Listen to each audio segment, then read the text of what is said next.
So magandang araw mga kanitib. So for this video mga kanitib no is ibababa na natin yung ngayong umaga is ibababa na natin yung ating alagang sisiyo mga kanitib dahil running for 4 days na sila ngayon mga kanitib. 4 days ba?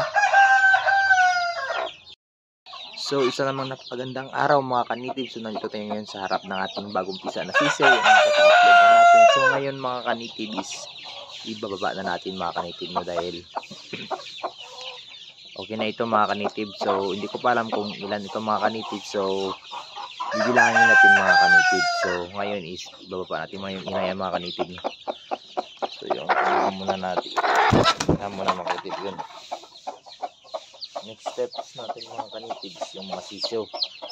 So yan mga kanitib. So, upuan.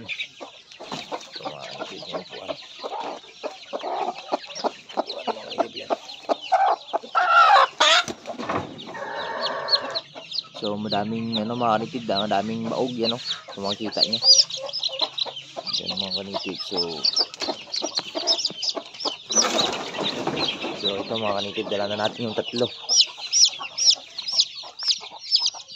So yan mga kanitib, yung mga maliliit na dyan, yung naunang napisa is ipasok ulit natin yan mga kanitib. So yung last video natin is naipasok na natin sila pero nakawala sila mga kanitib dahil nga yung may pinuntahan kayo mga kanitib yung naligo kami. So hindi natin nabantayan, so walang nagbantay ito.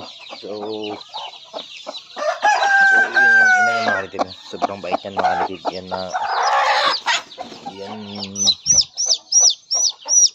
Hindi yan music mga kanitib. So yun, so we have 7 na sisiyo mga kanitib no. Hindi ko kasi mga kanitib na dagdag yung iba ay parang aabot ito ng 10 ko lang mga kanitib. Pero is yun yung natira mga kanitib no. So ngayon mga kanitib is uliin ko muna yung mga sisiyo mga kanitib. So update ko kayo mamaya mga kanitib. So magbibigay din ako ng pagkain muna, then ipapakita ko sa inyo ulit yung ating mga alagang sisiyo. So ngayon mga kanitib no is napakarumi, pero ngayon kasi mga kanitib is ngayong araw is magpamimedikal ako mga kanitib no. Meron tayong pupuntahan para pamedikal mga kanitib para sa aking laro dahil sa akong taekwondo player. So hindi natin magpamedikal muna mga kanitib. Then ipanotarin natin mga kanitib dahil kailangan required for intercampus mga kanitib no, dahil pupunta tayo ng Zamboanga. Running for Zamboanga tayo ngayong June, then pagka September pupunta rin tayo ng Zamboanga dahil sa ROTC namin. Ngayong June is for ROTC, then yung para sa intercamp yung Zamboanga na next September is ngayong September is for school namin mga kanitib. So yan mga kanitib no, is-update ko ulit, then bigyan mo natin silang pagkain. So yun mga kanitib is nahuli na natin yung ating mga alagang sisiyo, pero hindi pa lahat mga kanitib. Yung nandyan mga kanitib is maliit pa lang ito sila. Yan sila mga kanitib. So yan mga kanitib, yan sila yung mga sisiyo natin na nahuli. So pero pag mahuli sila lahat mga kanitib is aabot sila ng 20. So ang gandang harvest yun mga kanitib sa dalawang inahin. Yung isa is aabot ng 15 ata siguro. So yun yung ating mga kanitib no. Ito yung ating mga alagang malalaki na. So ito yung first batch natin. So yan, halo ito mga kanitib no. Yung masyadong malaki yan yung mga nauna mga kanitib, yan sobrang laki yan. So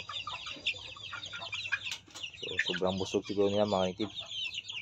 Nila kinain ngayong pagkain nila. So mamaya yan nila kakainin. So sobrang busog, sobrang dami ng laman ng kanilang tiyan. So yun mga kanitib yan, yung mga alaga natin. So paganda yan mga kanitib, mga sikit. So ngayon mga kanitib is palitan natin yung mga tubig nila. So yun, so yung bedding pen natin mga kanitib is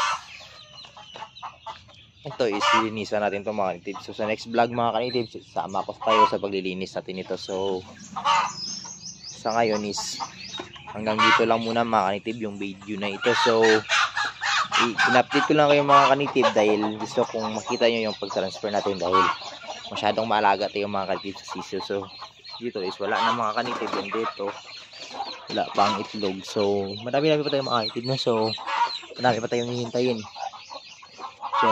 Yun, dami mga kanitib. Yan magandang tignan mga kanitibs yun. So dito meron din. Dito wala. Dito. Yun. Dito mga kanitib wala. Ito mga kanitib, ito yung pumisa ng 20. So abangan natin, napagandang ano ito makikita eh, sobrang sikip. So yung init is hindi masyadong ma-spread mga kanitib. So pupokus na yung init dito sa loob ng pot na ito. So ito yung maganda mga kanitib, no? Kapag maliit na yung paitlugan natin. So ito yung mga ginasuggest ko mga kanitib na mas maganda pag maliit lang.